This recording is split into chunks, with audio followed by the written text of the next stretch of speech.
queremos expresar nuestro saludo y nuestro pésame a nuestro querido hermano José por la partida de su prima. Dios te bendiga, José, y su mano de poder esté sobre tu vida y sobre tu familia. Bien, en esta noche, mis hermanos, al comenzar una nueva, digamos, cena de la palabra, con la palabra del Señor, queremos dar gracias a Dios por estar en salud. Gracias, Señor, porque Él renueva nuestras fuerzas. Gracias, se cumple su palabra. En esta hora quiero expresar mi gratitud a Dios con esta palabra que dice: bendice, alma mía, a Jehová, y bendiga todo mi ser su santo nombre. Bendice, alma mía, a Jehová, y no olvides ninguno de sus beneficios. Él es quien perdona todas tus iniquidades. Él es quien sana todas tus dolencias. Él es el que rescata del hoyo tu vida. Él es el que te corona de favores y de misericordia. Él es el que sacia de bien tu boca, de modo que te rejuvenezcas como el águila. Gracias damos al Señor porque su palabra es verdadera comida y verdadera bebida. Gracias porque ustedes pueden ver, nuestros cuerpos están saludables, estamos fuertes, porque la palabra de Dios es fiel y verdadera, nos alimenta aún en lo físico. Bendito sea el nombre del Señor. Y esta bendición puede ser para todo aquel que crea, para todo aquel que esté necesitando un toque de Dios en su vida en esta hora. El Cristo que ha resucitado está con nosotros. Al Cristo que donde iba las cosas cambiaban. Donde había enfermos, Él los sanaba. El Cristo que una vez se cruzó con un cortejo fúnebre y se terminó el cortejo fúnebre porque aquel joven que estaba muerto resucitó, gloria a Dios. Cuando Cristo llega, llega la vida, gloria al nombre del Señor, aleluya, gloria a Dios. Esta noche, noche de victoria, noche de gozo, noche de alegría, porque el Señor está aquí. Gloria, gloria a Cristo Jesús. Bendito sea el nombre del Señor. Y una cosa, mis hermanos, al comenzar este estudio en la carta a los Romanos, vamos a ir rapidito a Romanos capítulo 1, al verso 18. Ves, hermano, pero estamos retrocediendo. Sí, pero estamos retrocediendo para tomar impulso. Y ya van a ver en esta noche. Fíjense lo que dice la palabra del Señor en Romanos capítulo 1, verso 18. Porque la ira de Dios se revela desde el cielo contra toda impiedad e injusticia de los hombres que detienen con injusticia la verdad. Acuérdense, Pablo está presuroso, está ansioso de ir y predicar el evangelio a los romanos, a los que estaban en Roma, y dice, porque el evangelio es poder de Dios para salvación. No hay otro poder que se compare al poder del evangelio. Y el evangelio es la persona de Jesucristo que vino a este mundo a buscar y a salvar lo que se había perdido. Gloria al nombre del Señor. Ahora fíjense una cosa. Dice la palabra, la ira de Dios se revela, se manifiesta, se da a conocer desde el cielo contra toda impiedad. Ya habíamos dicho que impiedad es la falta de devoción, la falta de entrega a Dios. Los hombres pretendemos vivir sin Dios. La humanidad pretende vivir sin Dios, pretende prosperar sin Dios. Y no hay manera, mis hermanos. Sin Dios no puede haber orden, sin Dios no puede haber paz, sin Dios no puede haber respeto, sin Dios no puede haber equidad, no puede haber justicia. Necesitamos a Dios. Y dice la palabra de Dios, toda impiedad e injusticia. ¿Qué decimos? ¿Qué es la injusticia? Es lo contrario de justicia. Y justicia es lo que Dios demanda al hombre. ¿Qué te pide tu Dios? Que hagas justicia. Y justicia es un carácter que se apega, un carácter que se amolda a Dios. Eso es justicia. Es uno de los atributos comunicables de Dios. Dios es justo. Dios es justo y quiere impartir su justicia al ser humano. Acuérdense que todo pecado es injusticia. Bendito sea el nombre del Señor. Pero dicen que con injusticia, o sea, con una conducta no acorde a la voluntad de Dios, detienen con injusticia la verdad. Ahora, mis hermanos, hoy que se habla tanto de la verdad, es una preciosa noche para que pensemos un poquito qué es la verdad. Usted puede definir qué es la verdad, porque todos decimos, no, eso no es verdad, eso es mentira. Sí, sabemos que la mentira es lo contrario de la verdad. Pero no me voy a decir esta noche que la verdad es lo contrario de la mentira, porque si no vamos a estar toda la noche. ¿Qué es la verdad? Interesante, ¿no? Cuando, si usted agarra un diccionario, digamos, secular, un diccionario de la lengua, ¿no? Y va a decir que verdad es cuando hay coincidencia, cuando hay armonía entre lo que se dice y lo que se hace. La realidad, ¿no es cierto? Decimos la verdad cuando estamos expresando con nuestros labios exactamente lo que hay en nuestro corazón. Eso es sinceridad, ¿no es cierto? Eso es verdad.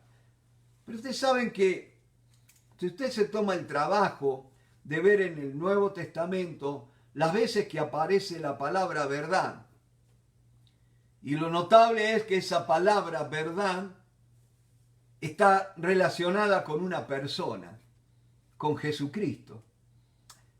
Ahora, la palabra verdad es traducida del griego aletheia.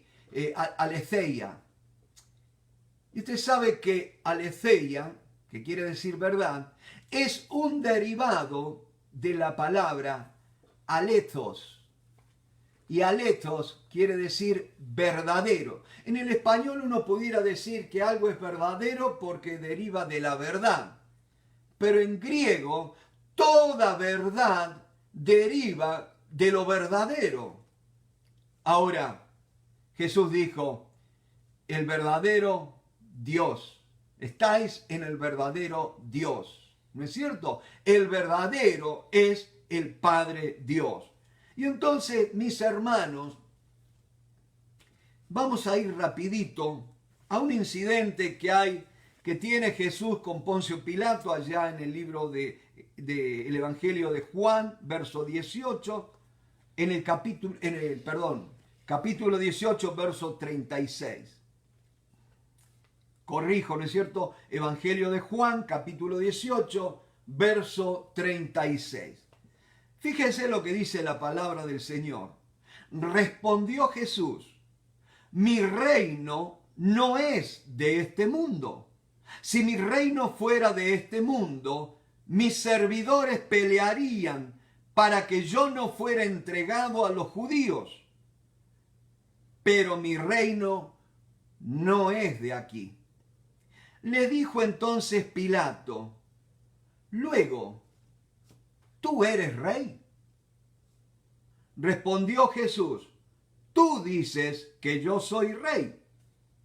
Yo para esto he nacido y para esto he venido al mundo, para dar testimonio a la verdad. Todo aquel que es de la verdad oye mi voz. Le dijo Pilato, ¿qué es la verdad? Y cuando hubo dicho esto, salió otra vez a los judíos y les dijo, yo no hallo en él ningún delito. Interesante, ¿no es cierto? Jesús dice que él vino al mundo para dar testimonio a la verdad.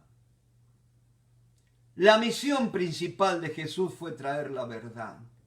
Dice la palabra de Dios allí en el mismo Evangelio de Juan, capítulo 1, verso 17, la ley fue dada por Moisés, pero la gracia y la verdad vinieron por Jesucristo. La verdad tiene que ver con Dios.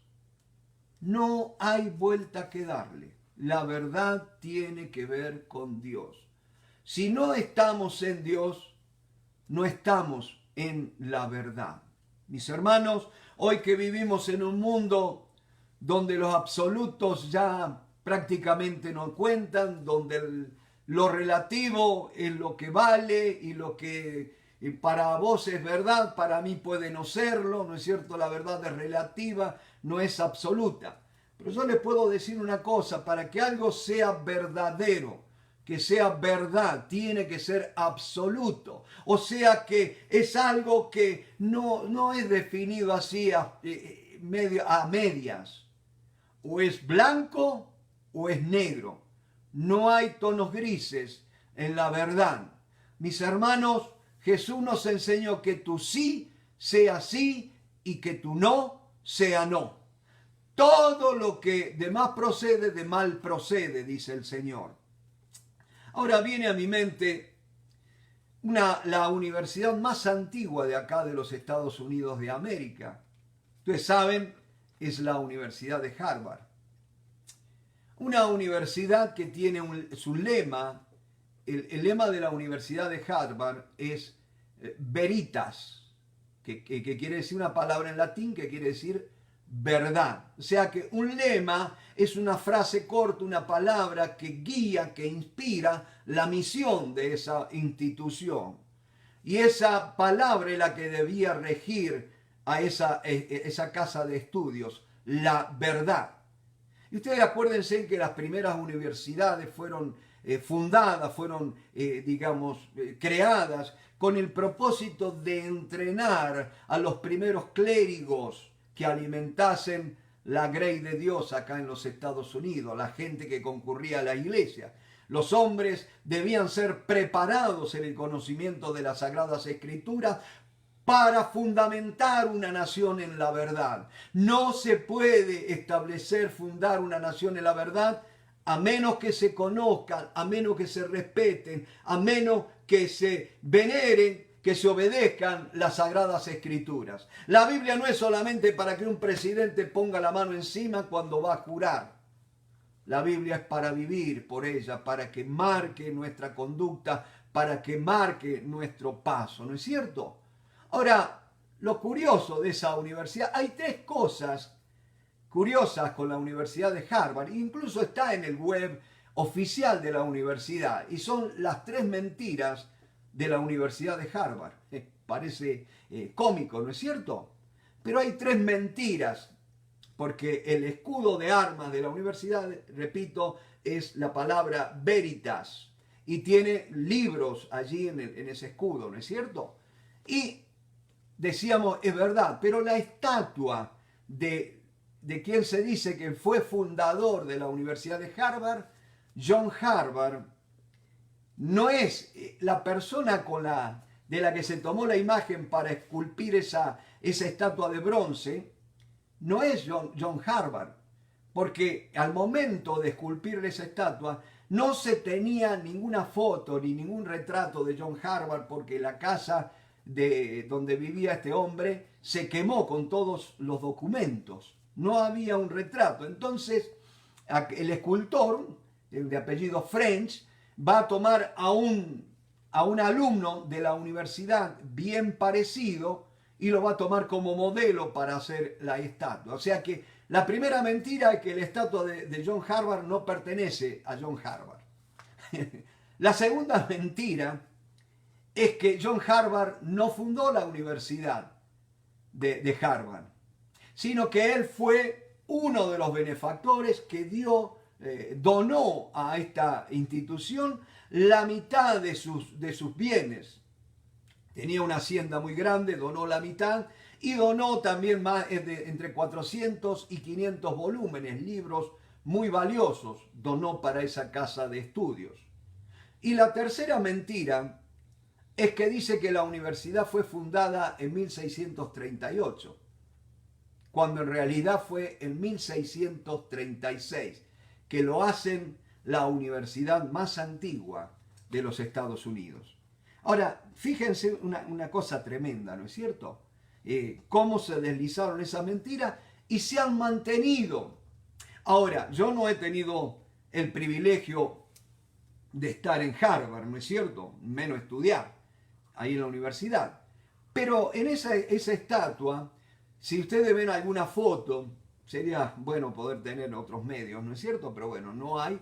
En la foto, uno de los pies, el dedo gordo del pie de John Harvard, se ve resplandeciente, mientras que el resto de la estatua saben que es bronce y el bronce de la intemperie se va opacando, se va un tono verdoso, ¿no es cierto? Pero ese pie está siempre lustroso, brillante. ¿Por qué? Porque los estudiantes, cuando van pasando para sus clases a rendir los exámenes que son muy arduos, entonces le tocan el pie como para tener suerte, digamos, para que le vaya bien en los exámenes. Fíjense cómo la verdad se va tergiversando, ¿no es cierto? Ahora, una cosa, es todo mentira, pero se ha mantenido eso. Incluso si usted se mete en el web de la universidad, ellos reconocen. Pero como ha quedado algo tradicional, no se ha quitado, aunque sean tres mentiras, aunque vayan en contra del lema de la universidad, que es veritas, verdad, ¿no es cierto? Ahora fíjense en cómo el ser humano cree que puede manejar lo que es la verdad. Y en esta noche, rapidito, yo les voy a leer algo que me ha inspirado un hermano llamado Steve Lawson, ¿no es cierto? Y decía, ¿cuáles son las características que tiene que tener la verdad para ser verdad, valga la redundancia? En primer lugar, tiene que venir de lo más alto posible. Y sabemos que no hay otro más alto que nuestro Dios. De hecho, uno de los nombres es el Altísimo, el más alto. Por eso, qué lindo cuando podemos decir el que habita al abrigo del Altísimo. No hay otra posición más alta que la de nuestro Dios. No hay otra autoridad mayor que la de nuestro Dios. Él está por encima de todo. Dice, el que habita al abrigo del Altísimo morará bajo la sombra del Omnipotente.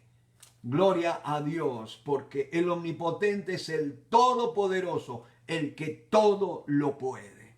Y decíamos, la primera característica, como veíamos en la palabra griego, la palabra verdad deriva de verdadero. Y el único verdadero en quien no hay mentira es Dios. Gloria a su nombre. Entonces, mis hermanos, podemos decir que el rasgo, la característica de la verdad es que es divina, viene de lo alto. El segundo, la verdad tiene que ser absoluta. No hay términos medios. Sin Dios no puede haber ningún absoluto, decía Lobson. Sin absolutos no puede haber verdades objetivas, universales. Sin absolutos la verdad se vuelve subjetiva, relativa y pragmática. Sin absolutos la verdad da lugar a una mera preferencia personal o cultural. Pero por el contrario, toda la verdad es absoluta porque Dios es la verdad absoluta. Fíjense, otra cosa. La verdad, dice, es objetiva. Esto significa que la verdad no es subjetiva. No se descubre por los sentimientos personales ni determinado por instituciones privadas. En cambio, la verdad es proposicional, que se transmiten las palabras en sentido estricto, que tienen definiciones racionales y se expresan en términos precisos que comunican un significado real. Las palabras significan algo en lo que respecta a la verdad. Por lo tanto, la verdad es blanco y negro. Es definida, definitivo y concluyente. La verdad no es algo abstracto, vago e impreciso. Se declara de manera precisa por el significado fijo de palabras y puede ser observada, examinada, estudiada, analizada, creída y proclamada y defendida. Después tenemos otra característica. Para que algo sea la verdad tiene que ser inmutable, que no cambia. Lo que fue verdad en el pasado va a ser verdad ahora y va a ser verdad en el futuro. Por más que ahora la gente a lo bueno le llama malo y a lo malo le llama bueno, la verdad sigue siendo la verdad. y mi compromiso es con la verdad y nada más que con la verdad. Dice, Dios no cambia y tampoco su verdad. No puede ser verdad hoy, pero mañana no es verdad. La verdad es la misma ayer, hoy y siempre. ¿Y se acuerdan quién es? Que dice, Jesucristo es el mismo ayer, hoy y por siempre. La verdad tiene que ser autoritativa. La verdad no balbucea, no tartamudea. Habla con la autoridad suprema del Dios mismo. Siempre hace demandas sobre nosotros y no solo ofrece sugerencias. Nunca se presenta como una opción más a considerar. ¿Qué les parece, mis hermanos? Por eso es que la ira de Dios se manifiesta contra los hombres que con injusticia detienen la verdad. Mis hermanos, hoy por hoy hay muchos que están hablando de verdad, cuando sus vidas están sucias, vidas que no se sujetan a Dios, que no respetan a Dios, que no tienen temor de Dios. Pero yo les digo una cosa, arrepiéntanse. La ira de Dios pende sobre este mundo. Y hoy es día de salvación. Hoy la gracia de Dios espera por este mundo. Es tiempo de proclamar buenas nuevas. Es tiempo de proclamar el arrepentimiento para perdón de pecados. Gloria al nombre de Cristo. Bendito sea Dios. Mis hermanos, no se puede andar con vueltas. El mundo está con un enfermo de un cáncer terminal. Y hermanos, cuando una persona tiene una enfermedad terminal, acá se le dice la verdad, ¿no es cierto? No se anda con rodeos. ¿Por qué? Porque no decir la verdad es perder el tiempo. Como decía el evangelista Moody. Prefiero decir la verdad porque no tengo que andar acordándome qué fue lo último que dije. Gloria al nombre del Señor. Es tiempo, mis hermanos, que andemos rectamente.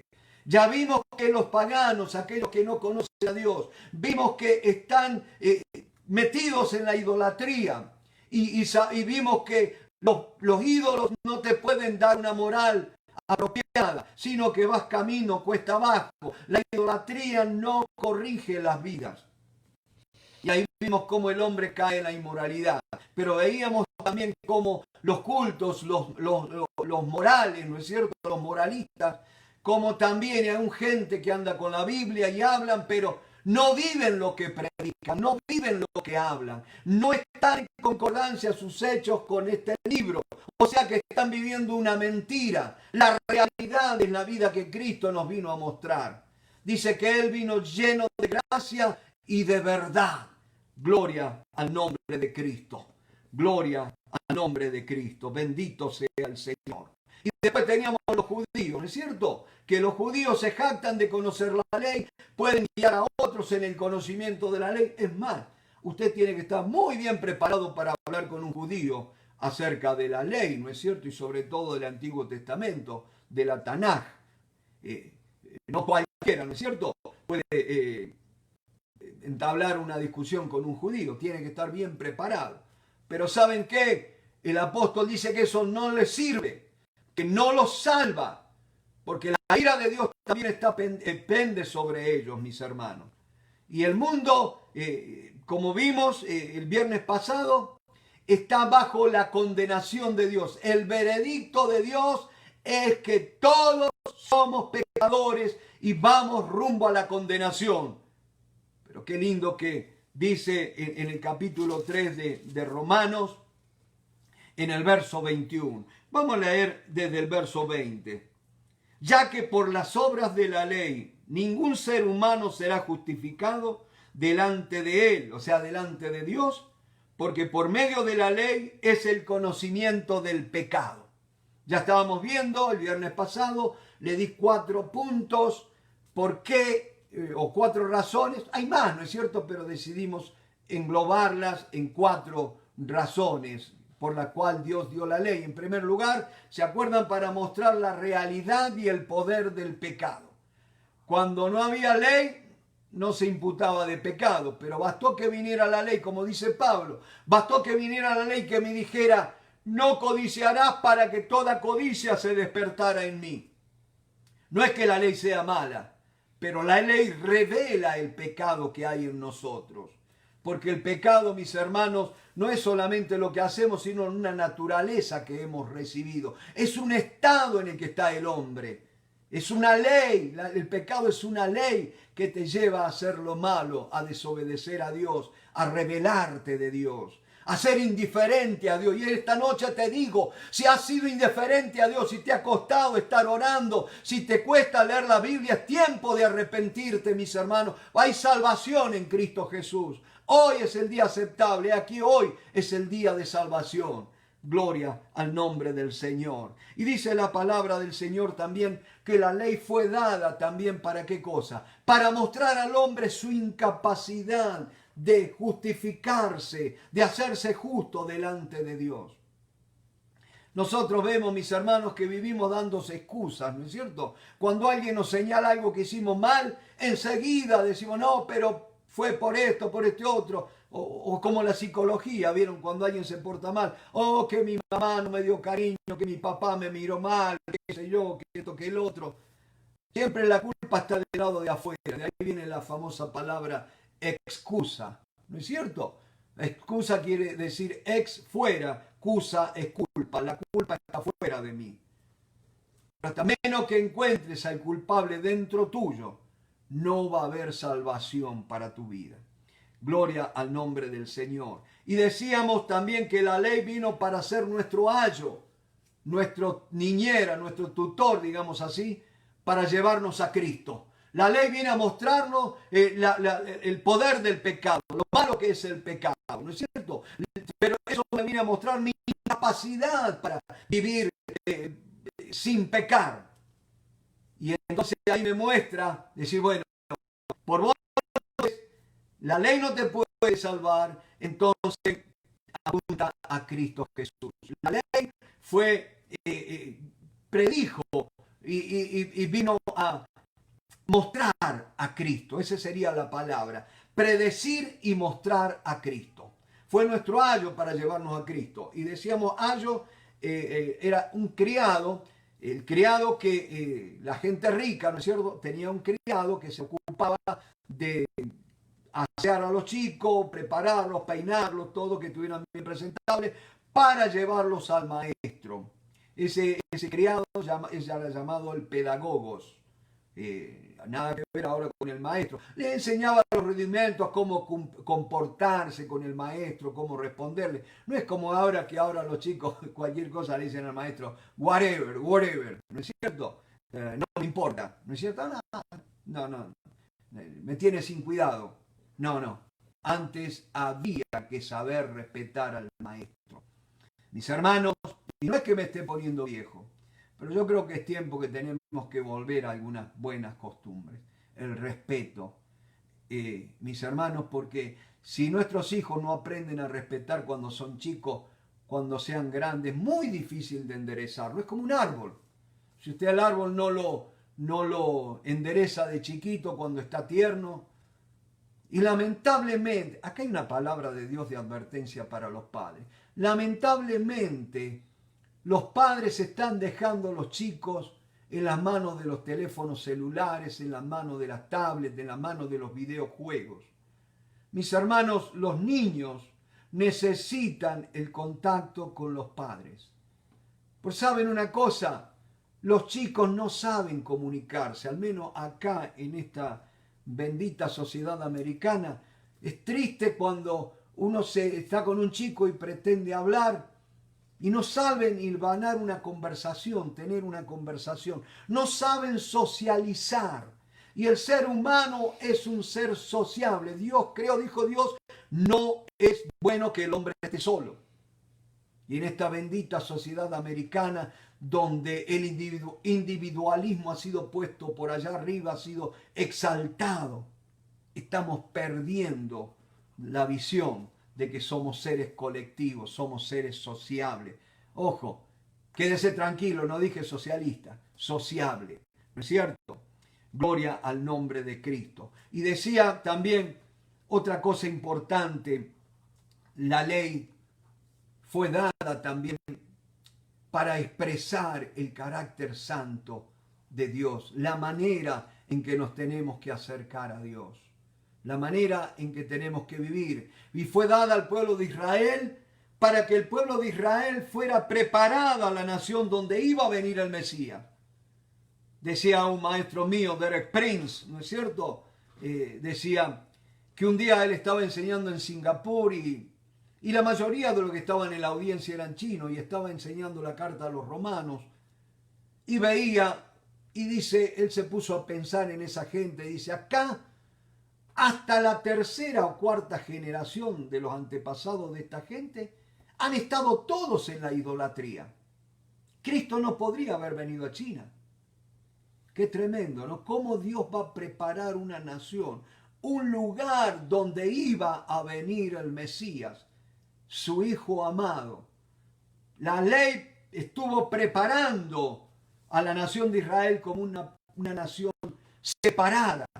Por eso les dio, entre otras cosas, el mandamiento del Shabbat, el día sábado, el día de reposo, que tenían que guardarlo, porque tenían que ser una nación distinta a las demás naciones. Mis hermanos, y hoy se habla de avivamiento, y el verdadero avivamiento va a empezar cuando nosotros empecemos a ser distintos a las demás naciones, cuando anhelemos la santidad, cuando tengamos hambre y sed de santidad. No hambre y sed de experiencia, no hambre y sed de algo que venga y nos haga la vida más fácil. No, mi hermano, porque el avivamiento te prepara para el martirio. Gloria al nombre de Cristo. Bendito sea el Señor. Y decía también otra cosa importante. La ley fue dada para que Israel fuera puesto como ejemplo para las demás naciones de cómo, para que las naciones pudieran tener un modelo en el cual mirar cómo se puede gobernar con leyes justas y cómo esa nación podía ser guardada en paz. Y vimos cómo Estados Unidos, dentro de lo que es el mundo occidental y cristiano, entre comillas, ¿no es cierto?, como se llama al hemisferio occidental, Estados Unidos es la nación que más se ha caracterizado por valores cristianos. Y mis hermanos, fue puesta no para que Estados Unidos ahora se jacte de que somos los mejores, sino para mostrar cómo Dios bendice a una nación, a un pueblo que anda en sus leyes y en sus mandamientos. Bendito sea el nombre del Señor. Y por último, decimos que la ley fue dada también como para bendecir al pueblo de Israel, dándoles material para que ellos meditaran y así Dios los bendijera. Principios de vida tiene. Si usted lee el Antiguo Testamento, hay verdaderos principios de vida que dice, haciendo estas cosas serás prosperado. Vayamos rapidito al libro de Josué. El libro de Josué, que nos narra la entrada del pueblo de Israel en la tierra prometida. ¿Se acuerdan? Están saliendo de una vida de desierto, venían de una vida de esclavitud, ahora van a entrar en la vida abundante, en la vida de bendición, de provisión de Dios. Y Dios prepara a un hombre, Josué, y entre otras cosas, entre otros mandamientos, le dice en el capítulo 1, verso 8, nunca se apartará de tu boca este libro de la ley, sino que de día y de noche meditarás en él, para que guardes y hagas conforme, con la misma forma, de la misma manera, a todo lo que en él está escrito. Porque entonces harás prosperar tu camino y todo te saldrá bien. Y yo creo que faltaba nada más la firma de Dios. Vuelvo a leer, nunca se apartará de tu boca este libro de la ley, sino que de día y de noche meditarás en él, para que guardes y hagas conforme a todo lo que en él está escrito, porque entonces hará prosperar tu camino y todo te saldrá bien. Meditar en la palabra de Dios. Dice, no se apartará de tu boca. No es que tenían que andar con la Biblia al lado de la boca. No, ellos tenían que hablar Biblia. Ellos tenían que hablar la palabra de Dios, las sagradas escrituras. Y es bueno, mi hermano, es bueno. Yo lo he notado en este tiempo, mis hermanos. La fe, si no se la aviva, si no se la alimenta, empieza a languidecer. Y cuidadito, mi hermano, es como pasa como todo. Usted deje de comer un día, puede que no vaya a notar mucha diferencia. Deje de comer 2 días, 3 días y ya no solo usted va a empezar a notar, sino que los otros lo van a empezar a notar. Y mis hermanos, cuando usted se va a dar cuenta, cuando la fe empieza a languidecer, empieza a enflaquecer, es porque los miedos, los temores empiezan a acrecentarse, empiezan a fortalecerse. Mi hermano, ahí donde usted tiene que desempolvar la Biblia, desempolvar las promesas de Dios y empezar a declarar, a confesar palabra de Dios. Y en esta semana, mis hermanos, le digo, me estuve tomando una no sé de cuántas dosis, no miligramos, sino gramos y kilogramos de Salmo 91, ¿no es cierto? De nuevo. Y hay una cosa, ahora que toqué el Salmo 91, que les quiero regalar en esta noche, para que usted diga, para esto pagué. En el Salmo 91, al final, fíjese que, oh mi Dios, estoy como chico con juguete nuevo. Fíjense lo que dice el Salmo 91 al final. Dice, vamos a leer desde el versículo 14. Por cuanto en mí ha puesto su amor, yo también lo libraré. Le pondré en alto por cuanto ha conocido mi nombre. Me invocará y yo le responderé. Dígame si eso no es oración contestada. Con él estaré yo en la angustia. Ahora, una oración contestada no quiere decir que las circunstancias van a cambiar. No siempre cambian. Pero sí el Señor dice, con él estaré yo en la angustia. Lo libraré y le glorificaré. Ahí sí hay promesa de liberación. Lo libraré y le glorificaré. Lo primero que nos tiene que librar el Señor es de nosotros mismos. No del peligro de afuera, del peligro que está dentro nuestro. Porque engañoso, más que todas las cosas, es el corazón del hombre. Y mis hermanos, necesitamos una operación a corazón abierto, pero en las manos de Dios. Y dice la palabra, los saciaré de larga vida y le mostraré mi salvación. Y el regalo de esta noche es, dice, y le mostraré mi salvación. Si usted va al hebreo, ¿sabe cuál es la palabra en hebreo para salvación? Sí, hay varios que lo saben, ¿no es cierto? Yo sé que lo saben. Pero para aquellos que no lo saben, la palabra es Yeshua. ¿Y sabe qué quiere decir Yeshua en hebreo? Jesús. O sea, fíjense cómo termina el Salmo 91. Le mostraré mi Jesús. Oh, bendito sea Dios. Dígame si esto no es lo máximo, poder conocer a Cristo. Que Dios me revele a Cristo. Oh, bendito sea el nombre del Señor. Que Cristo sea formado en mí. Oh, bendito sea Dios. Oh, Padre, oro por mis hermanos. Que en esta noche muéstrales a Cristo. Revélanos a Cristo. Oh, bendito sea tu nombre. Cristo es la salvación. La salvación no se pierde porque la salvación es una persona. Y el nombre es Jesucristo. Gloria, gloria al Señor. Vayamos rapidito a Romanos capítulo 3, que dice la palabra de Dios cuando declara que ya todos están bajo condenación.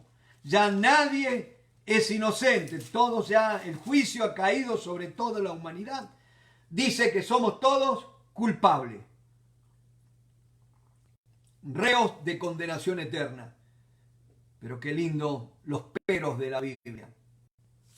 Pero ahora, versículo 21, capítulo 3 de Romanos, pero ahora aparte de la ley se ha manifestado la justicia de Dios, testificada por la ley y por los profetas. Ve que la ley, ¿qué hacía? Testificaba de Cristo, ¿no es cierto? Y los profetas también anunciaban a Cristo. Y hay una cosa, ¿de qué manera los profetas anunciaban a Cristo? Vayamos rapidito a Isaías. Isaías es tremenda, tremenda la analogía que hay del libro de Isaías con la Biblia. Isaías tiene 66 capítulos, la Biblia tiene 66 libros, ¿no es cierto? El Antiguo Testamento tiene 39 libros.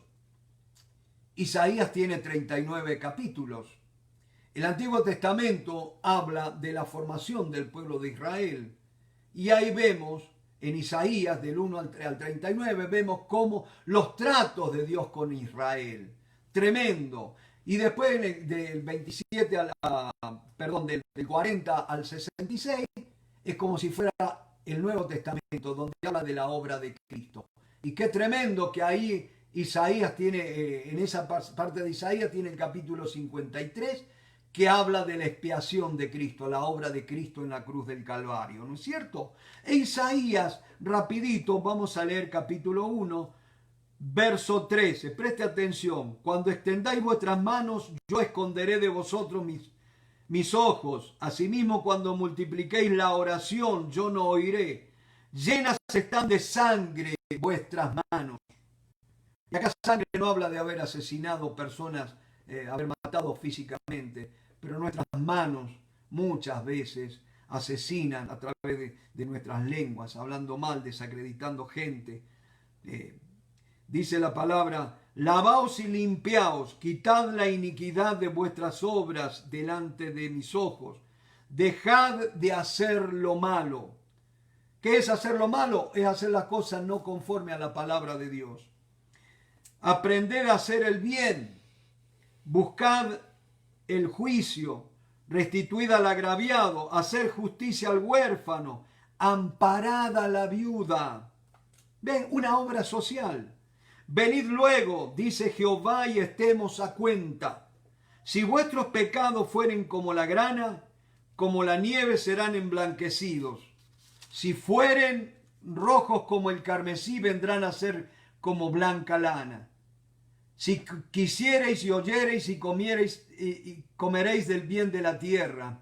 Si no quisiereis y fuereis rebeldes, seréis consumidos a espada, porque la boca de Jehová lo ha dicho. Mis hermanos, acá a veces se ha malinterpretado este pasaje diciendo, si mis pecados fueren rojos como la grana, yo los traigo a Cristo y los va a lavar y van a quedar blancos como blanca nieve.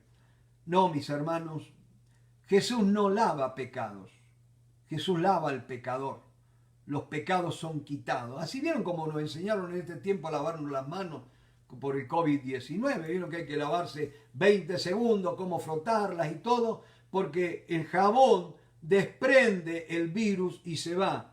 Así la sangre de Cristo lava nuestras vidas y los pecados son remitidos. Gloria a Dios. Lo que dice la Biblia, mi hermano, toda situación de pecado, si no es arreglada, el pecado es un proceso que sigue y sigue. Y aunque tú estés durmiendo, el pecado sigue y sigue trabajando en tu vida. Y llega al punto, acuérdense que el pecado es simbolizado por la lepra en el Antiguo Testamento, ¿no es cierto? Y la lepra es una enfermedad que al comienzo la carne se pone roja, está enrojecida, pero si no es tratada con el tiempo, esa enfermedad se va agravando y la carne se vuelve blanca, incluso los vellos o el pelo de la parte donde hay lepra se vuelve blanca, ¿no es cierto? Y después la carne se cae de a pedazos, mis hermanos,